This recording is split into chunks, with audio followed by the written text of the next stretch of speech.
Everybody, if you're rich, wealthy, got a lot of money, I really feel like not everybody, but there are certain people that will let you get away with some stuff. Like if you replace JERROD CARMICHAEL just with Joe Blow, who's also a struggling writer, and not even long distance, he's a struggling writer, and he lives like 20 minutes away from Mike. If Joe Blow cheats, it's over. Mike is going to blow a casket. Mike is, he might be some furniture moving. But because of JERROD CARMICHAEL, he's wealthy, famous, who knows, could possibly hook Mike up with some type of writer's job down the line. Whenever JERROD cheats, and yes, it has been multiple times, whenever JERROD cheats, Mike just doesn't seem that upset to me. Mike is more like, hey, I know it's a struggle, man. I guess we'll just work through it.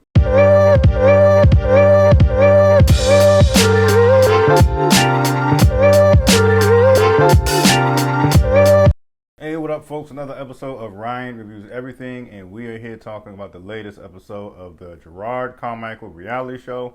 And if this is your first time on this channel, please feel free to hit that like and subscribe button. Let's get into it, man. Second episode in, and yeah, if you don't know by now, JERROD he's owning, what he's about. All right, he's out here going to sex clubs or toy clubs, toy shops, or whatever the case is. He's trying every wild game there is. I think there was like a glory hole whack-a-mole type of situation thing going on there. There's a lot going on. But hey, once again, this is not a channel for kink shaming. I feel like be who you truly are to yourself, be true to yourself. And my whole point is JERROD is very much leaning into it. I mean, you can see that with his whole, just the first 5 minutes of the episode too. Even the stand-up joke he told, which I thought was pretty funny and clever. Just for the sake of the YouTube channel, he said something along the lines of how proud it makes him feel to perform fellatio with a straight man. And that's pretty much the punchline of the joke. It's like, how straight can he be if he's performing homosexual acts? But anyway, yeah, JERROD is owning this. But with that being said, JERROD also may really have some type of sex addiction problem. And let's get into it. We are introduced to, I guess, somewhat serious boyfriend named Mike. I think they were dating for like somewhere between 2 to 5 months. I know that's kind of a weird window, but he claims that he loves this guy named Mike. You see all these clips of them just cuddled up, being lovey-dovey, this and the third. If I'm not mistaken, I think Mike is like a writer, struggling writer from like Iowa or something like that, and they got together however they got together. Another funny joke that I think he said on stage is something to the fact of, I don't think I have to struggle with long distance relationships because I have money, so I could fly. He could fly his boyfriend out whenever he feels like it, basically. So long distance relationship is no issue. He literally flies Mike out anytime JERROD wants to see him. Whatever. But back, I'm digressing a little bit too much. The problem that comes up is apparently JERROD is trying to be as self-aware as possible and realizes that he may have a sex addiction. Because despite how much he loves Mike, all it took is one moment to where he just felt alone at, I guess, on the road doing some stand-up comedy work. All it took was one night from, traveling on the road to where he went on his Grindr app and was, found a good time, and that's all it took. And even with that said, he was very transparent with Mike that he opened up about him cheating. And, and this is the part that, if not already, this is kind of the part that made me look at the show, or at least look at Mike sideways. It's like, JERROD has admitted that he cheated on you. He definitely claims to apologize and all that. And Mike's response just wasn't enough for me.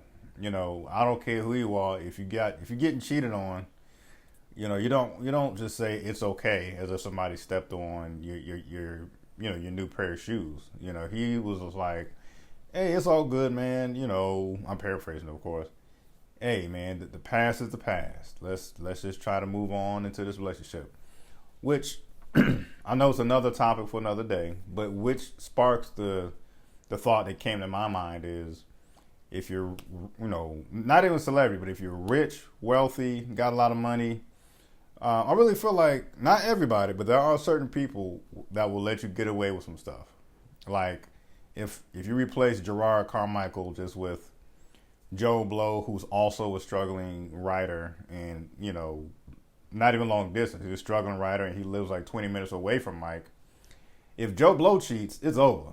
Mike is going to blow a casket. Mike is, he might be some furniture moving. But because of Jerrod Carmichael, he's wealthy, famous, who knows, could possibly hook Mike up with some type of writer's job down the line. Whenever Jerrod cheats, and yes, it has been multiple times, whenever Jerrod cheats, Mike just doesn't seem that upset to me. Mike is more like, hey, I know it's a struggle, man. I guess we'll just work through it. Which begs the question. I commend Jerrod on one hand because he's trying to seek therapy for what he think he may have in terms of a sex addiction. He's even seeking couples therapy because, as I mentioned, he's cheated on Mike multiple times. But the second and last thing that I kind of looked at Jerrod sideways about was, I think there's like a thin line of really struggling with sexual addiction and just being a cheater. Are you using sex addiction as an excuse to get your cheating off whenever you get caught or whenever you feel guilty about it? Or is it a real struggle?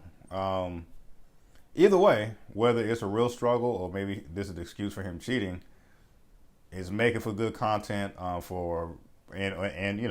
good content for his reality show, and I suppose good material for his stand-up comedy acts or stand-up routine. So that's really it, man. This episode, was kind of straightforward. So this video will be ending very, very soon. And that's just my thoughts, man. I really appreciate the show. Should this actually be some real struggle? I hope everything works out for Jerrod. And I commend him for being so therapeutic. I did feel like he got a little nervous during one of the couples therapy sessions that was recorded by the reality show cameraman. You got Mike being serious, about this relationship struggles and the infidelity going on, and it seems like Jerrod has like this nervous laugh when it's his time to open up from his perspective of this,